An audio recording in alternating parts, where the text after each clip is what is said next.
Hello everyone, welcome back to clear spaces. આજનો જે question છે એ हमने ઘણા મલ્ટિપલ કિસ્મ से આવેલો છે. સો અમે એમ સોચ્યું કે આને એકદમ પ્રાયોરિટી પર હેન્ડલ કરવું જોઈએ. ઓકે, સો આજનો જે ક્વેશ્ચન છે એ બે પાર્ટ્સમાં છે. તો આપણે આ ક્વેશ્ચનનો ફર્સ્ટ પાર્ટ પહેલાં હેન્ડલ કરશું અને પછી we go to the second part કે જે એક ટ્વિસ્ટ સાથે છે એ ક્વેશ્ચન. ઓકે, અને ઘણું કન્ફ્યુઝન છે બૈરાઓને વિથ ધ એમ્પ્ટીનેસ સિન્ડ્રોમ. જે આ ક્વેશ્ચન સાથે એ કન્ફ્યુઝન એ સગલાનું દૂર થઈ જશે. ઓકે, સો ક્વેશ્ચન એમ છે કે I am satisfied sailing in all the ships. I am a homemaker and I feel very proud about it. I love to take care of my husband, my children, my in-laws and my parents. And I also take care of myself. Is something wrong with me? હવે આ question છે. હવે આ ક્વેશ્ચનને અમે એ concise કરીને આમ frame કરેલો છે, મગર અલગ અલગ જરિયાથી અમને આ ક્વેશ્ચન પૂછેલો છે કે જે બૈરાઓને એમ લાગે છે કે શું હમારામાં કંઈ ફોલ્ટ છે, કેમ કે हमने तो આ કોઈ બી શિપ થી हमें કનેક્ટ નહીં કરતા, हमने तो હર શિપના અંદર સવાલ જ નહીં આવતો. સો મારો જવાબ છે કે no, nothing is wrong with you. Woman across the globe are very happy just being a homemaker and they feel very proud about it. So એમાં કેમ સવાલ આવે? તમે અગર ખુશ છો તમારા ઘરમાં, તમારી ઘરની દેખભાલ કરીને, તમારા હસબન્ડ સાથે ખુશ છો, તમારા ઇનલોઝ સાથે ખુશ છો, તમારા પેરેન્ટ્સ સાથે ખુશ છો અને તમે તમારા સેલ્ફના બી જે હોબીઝ છે એને બી સાઈડમાં પરસ્યુ કરો છો, તો કંઈ સવાલ જ નહીં આવતો. એ પ્રોબ્લેમ જ નથી. એમ્પ્ટીનેસ કઈ બાજુ છે? You are fulfilled. So there is no question of emptiness. અહીંયા આ આખો વેબિનાર એમ કીધો હતો કે there was a question of emptiness. हमने empty feel થાય છે, એના વાસ્તે we did this whole webinar. But if you don't feel emptiness, if your cup is filled with satisfaction, તો કોઈ સવાલ જ નથી આવતો. So એમ તમે શક ના લાવો કે then is there something wrong with us, કે આ તો પછી હમારામાં સમજવામાં ભૂલ થાય છે યા પછી અમે જે આપ કહો છો એ હમારા સમજમાં નહીં આવતો. ઓકે, સો આ કન્ફ્યુઝન મેં દૂર કરું છું. We did a seminar on emptiness syndrome અને those people કે જેને આના આ 6 બોર્ડથી એ લોકો કનેક્ટેડ નથી કરતા, તો એ લોકો ખુશ છે, સેટિસ્ફાઈડ છે. સો you have no problem absolutely in sailing all the ships peacefully. તો તમે તમારો કપને સેટિસ્ફેક્શનથી ભરો છો. હરેક શિપમાંથી થોડું લઈને તમારો કપ ભરાય છે વિથ સેટિસ્ફેક્શન. જેમ અલ કનાતો કંઝુન લા યનફદ. રસુલ્લા ફરમાવી ગયા છે કે કનાત એવો ખજાનો છે જે કોઈ વાર ખૂટે જ નહીં. સો મારો આન્સર છે to all those confused souls કે you are perfectly okay being a CEO. તમે જેમ છો એમ જ રહો. અલ્હમ્દુલિલ્લાહ, શુક્રન લીલ્લાહ કે તમને એમ્પ્ટીનેસ નહીં ફીલ થતું. ઓકે, તો આ આપનો first part of the question હતો જે મેં ક્લિયર કીધો. Okay, so no confusion. We are dealing with the emptiness and not with satisfaction.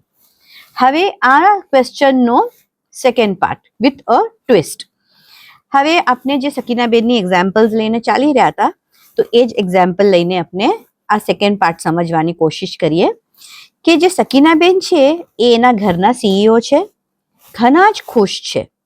હવે કેચ એમ છે કે સોસાયટીના અંદર એમ ટ્રેન્ડ છે કે બૈરાઓ ઘરના કામો સાથે હસબન્ડનો ઓફિસના કામ બી સંભાળે. ટ્રેન્ડ છે, સોસાયટીના અંદર પ્રેશર છે ટુ ફિટ ઇન. તો હવે ઘણા બૈરાઓ મેનેજ કરે છે, ઘરનું કામ બી કરે છે, ખુદના બિઝનેસીસ બી સંભાળે છે અને હસબન્ડના બિઝનેસ બી સંભાળે છે. Women are multitaskers. It's in their blood. They can do it. So there is no problem.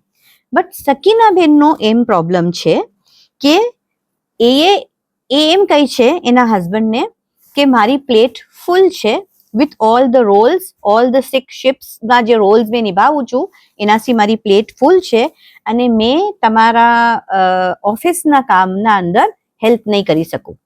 સકીનાબેન એ ના તો પાડી દીધી, મગર એ ના પાડવાનું ગિલ્ટ એને ખાઈ જાય છે.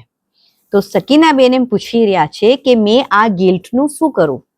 ઓકે, સો આ આપનો ટ્વિસ્ટ છે ક્વેશ્ચન સાથે. હવે આપણે સમજીએ કે સકીનાબેનને આ ગિલ્ટ કેમ આવ્યું. ઓકે, એને શું કામ આવ્યું આ ગિલ્ટ? કેમ કે એમ આપની ઘણી વખત તરબિયતમાં ને એમ કન્ડિશનિંગ કરવામાં આવે છે કે એક ગુડ વાઇફ જે હોય, એક અચ્છા બૈરો હોય, એને સગલું જ કરવું જોઈએ. Okay, endlessly if she sacrifices then she is a good wife, એમ કન્ડિશન કરવામાં આવે છે. if she cannot help her husband then she is a failure. એ લોકો આ કન્ક્લુઝન પર આવે છે. સો જસ્ટ બીકોઝ એ લોકોને એમ સોચે છે અંદર ને અંદર કે મેં બધું તો કરું છું, ઇતનું અચ્છું હર ડિપાર્ટમેન્ટને સંભાળું છું, તો આ એક એક્સ્ટ્રા ડિપાર્ટમેન્ટ મેં કેમ નહીં સંભાળી શકતી? મેં શું કામ ના તો પાડી દીધી કે મેં નહીં કરું, મગર એ ના પાડવાનું ગિલ્ટ એને ખાઈ જાય છે. ઓકે, સો હવે આને શું કરીએ એમ ક્વેશ્ચન હતો કે હવે અમે આ ગિલ્ટને શું કરીએ? તો મારો એમ જવાબ છે કે ઓકે, તમને ગિલ્ટ આવ્યું, તમે ના પાડી દીધી, મગર તમને એ ગિલ્ટ અંદર પરેશાન કરે છે. હવે આ ગિલ્ટને રીફ્રેમ કરવું પડશે. ઓકે, કેવી તરહથી? કે સેલ્ફિશ બનવું ઇઝ નોટ બેડ. પહેલા તો કેમ કે એ લોકો સેલ્ફિશ બની ગયા ને, ના પાડી દીધી કે નહીં કરી શકીએ, તો હવે કોઈ વાર છો બોટના અંદર સેલ્ફિશ ના બના અને આ બોટના અંદર સેલ્ફિશ બની ગયા.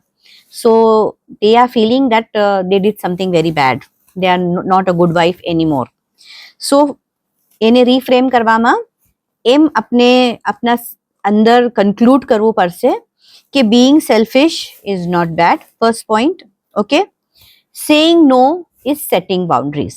મેં લાસ્ટ ટાઈમ બી કીધું હતું, સેટિંગ બાઉન્ડ્રીઝ ઇઝ નોટ રિબેલિંગ. અમે રિબેલ નથી કરતા, અમે એકદમ સી શું કહેવાય કે તોડી નથી દેતા વાતને કે અમે નહીં કરીએ, મગર અમે બાઉન્ડ્રી સેટ કરીએ છીએ not to rebel but for self respect. અમે લાસ્ટ સેમિનારમાં બી આ પોઈન્ટ કીધો હતો. Okay, so it is like you are saying no to office work. તમારા હસબન્ડના ઓફિસ વર્કને નો કહો છો, but you are saying yes to your peace of mind and to the harmony of your family. અગર તમે office વર્કને નો ના કહેતે અને યસ કહેતા જાતે, તો ઘણા થોડા ટાઈમમાં તમે બર્નઆઉટ થઈ જાતે અને ફ્રસ્ટ્રેશન બિલ્ટઅપ થાતે, અને પછી આટલું જે સ્મૂધલી ચાલી રહ્યું છે, છો બોટ્સ તો તમારી સ્મૂધલી ચાલી રહી છે, તો શાયદ એક બોટના અંદર બેકફાયર થાતે, કઈ બાજુ ફ્રસ્ટ્રેશન આવી જાતે, ગુસ્સો સીપેન થાતે. તો અચ્છી જિંદગી ચાલી રહી છે, સ્મૂથ સેલ કરી રહ્યા છો ઓલ ધ 6 શિપ્સથી, એક શિપ પાસે તમે આખું સગલું અપસેટ કરી દો, it doesn't make any sense. Okay, તો એને આપણે રીફ્રેમ કરું ગિલ્ટને કે when I am saying no to the office work, I am saying yes to my peace of mind and to the harmony of my family. આજે મારા ઘરમાં બિલકુલ કંકાસ નથી. શું કામ કે મેં શાંતિથી હર ચીજને સંભાળી રહી છું, મેં હર કામને ખુશી કરી રહી છું. કોઈ એક કામ મેં જબરજસ્તીનું દુનિયાના અંદર આ ટ્રેન્ડ છે યા મારા હસબન્ડ મને કહી છે તો મને કરવું જ પડશે, આમ સોચીને મેં કરવા જઈશ તો મેં બધું જ અપસેટ કરી દઈશ. એને ખુદને ખબર છે અંદરથી સકીનાબેનને કે એનાથી નહીં થાય, એટલે ના જ કહી દીધું, મગર ના પાડી અને પછી ગિલ્ટમાં છે. તો મેં એમ સમજાવવા માંગુ છું કે હવે તમે ગિલ્ટમાં ના રહો, એ ફિલિંગને તમે રીફ્રેમ કરો. Okay, so you should know the difference between love and obligation. Love શું કહે છે? I do what I can with joy. જેમ સકીનાબેન કરી રહ્યા છે, she is satisfied. એનો કપ સેટિસ્ફેક્શન થી ભરેલો છે, કેમ કે ખુશી હર કામને કરી રહ્યા છે. ઓબ્લિગેશન શું થઈ જાય છે? I must do everything or else I am not a good wife even at the cost of myself. ભલે મારા સેલ્ફને મને ખર્ચી દેવું પડે, મગર મેં હરેક કામ કરીશ, મેં કોઈ ચીજમાં ના નહીં કહું. એમ કરીને તો તમે બર્નઆઉટ થઈ જશો અને પછી ફ્રસ્ટ્રેશન એન્ડ એંગર ઇશ્યુઝ સીપિન ડેફિનેટલી થઈ જશે થોડા જ ટાઈમમાં. સો વેન જેમ આપણે વેબિનારમાં જોયું ને એંગર ઇશ્યુઝના અંદર, અને એના પહેલા આપણે જોયું ઓવરલોડેડ બ્રિજના અંદર કે તમે તમારા બ્રિજને મેન્ટેનન્સ નહીં કરો. What was maintenance? Maintenance was not but setting boundaries. મેન્ટેનન્સનું મિનિંગ જ એમ છે કે જે કામ તમારાથી નહીં થતું તો તમે ના પાડી દો. હવે ના પાડી અને ગિલ્ટ ના લાવો, એ આપણે આ ક્વેશ્ચનના અંદર જવાબ આપીએ છીએ. Okay, so when guilt comes replace it with kindness. તમે તમારા ખુદના ઉપર થોડી શફકત કરો, થોડા ફ્લેક્સિબલ રહો. Say I am enough, I don't need to break myself to prove my love. મેં ખુદ જેટલું કરું છું મને ખબર છે મેં સહી કરી રહી છું, જેટલું મારાથી થાય છે ખુશી ખુશી એટલું જ મેં કરી રહી છું. અને જે ચીજ મારાથી નહીં થાય તો મેં એકદમ ઓથેન્ટિસિટીથી ના પાડી દઈશ કે મારાથી આ નહીં થાય, અને સોફ્ટ ટોનમાં એક્સપ્લેનેશન સાથે કે જો મેં આ એક્સ્ટ્રા કરીશ તો આ જેટલું મારા પ્લેટ પર ઓલરેડી છે એને મેં આખું ડિસ્ટર્બ કરી દઈશ. So this is setting boundaries. You are saying no without any guilt. With સામનેવાલા બી ગિલ્ટમાં નહીં આવતા, તમે ખુદ બી ગિલ્ટમાં નહીં આવતા, અને તમારા હસબન્ડ બી હેપી છે, understanding that okay she has to manage a lot of things, she is happy doing this much, so I am happy not asking her to come and help me. ઘણી વખત તો દેખાદેખી હોય છે, સોસાયટીના અંદર pressure હોય છે, બધાના વાઇફ્સ તો જઈ રહ્યા છે હસબન્ડને હેલ્પ કરવા, તો ઇટ્સ ઓકે, બધા ભાગી રહ્યા છે, એ લોકોની રેસ ભાગી રહ્યા છે, તો તમે બીજાને જોઈને શું કામ ભાગો છો? તમે તમારી ટ્રેક પર ભાગો, તમને જેટલું કરવું છે એટલું કરો. સો મેં ઘણી વખત કહું છું don't run the rat race. બધાને દેખાદેખી તમે ના કરો. તમને જે કરવું છે, તમારું દિલ જે કહે છે, તમે જેટલું સેટિસ્ફાઈડ અને ખુશીથી કામ કરી શકો છો એટલું કામ કરો. બાકી even if you are saying no, don't have the guilt. કોઈ વખત સેલ્ફિશ થવું આપના ખુદના વાસ્તે આપનું મેન્ટેનન્સ હોય છે. Okay, that is your me time. You are giving that whole time to yourself. So you are recharging. તમે એટલા રિચાર્જ થઈ જાઓ કે નેક્સ્ટ ડે પાછા તમે હરેક ચીજને આરામથી હેન્ડલ કરી શકો છો. સો એ રિચાર્જ કરવાનો ટાઈમ તમે સેક્રિફાઈસ ના કરી દો. આઈ હોપ મેં ઘણા લોકોને ક્લેરિટી આપી શકી છું આ ચીજથી. I hope I have been able to give you clarity with your questions. ઘણા લોકોના જે ડાઉટ્સ હતા, આઈ હોપ કે બધા સેટલ ડાઉન થઈ ગયા હશે. So those people who are sailing comfortably in all the 6 boats, you are also right. અને જે લોકોએ ના પાડી છે એના હસબન્ડને કે અમે ઓફિસ વર્ક નહીં કરી શકીએ, જેટલું ઘરનું કામ કરી શકીએ છીએ એટલું અમારા વાસ્તે મોર દેન એનફ છે, તો એ સેલ્ફિશ બનવું is not making you a bad wife.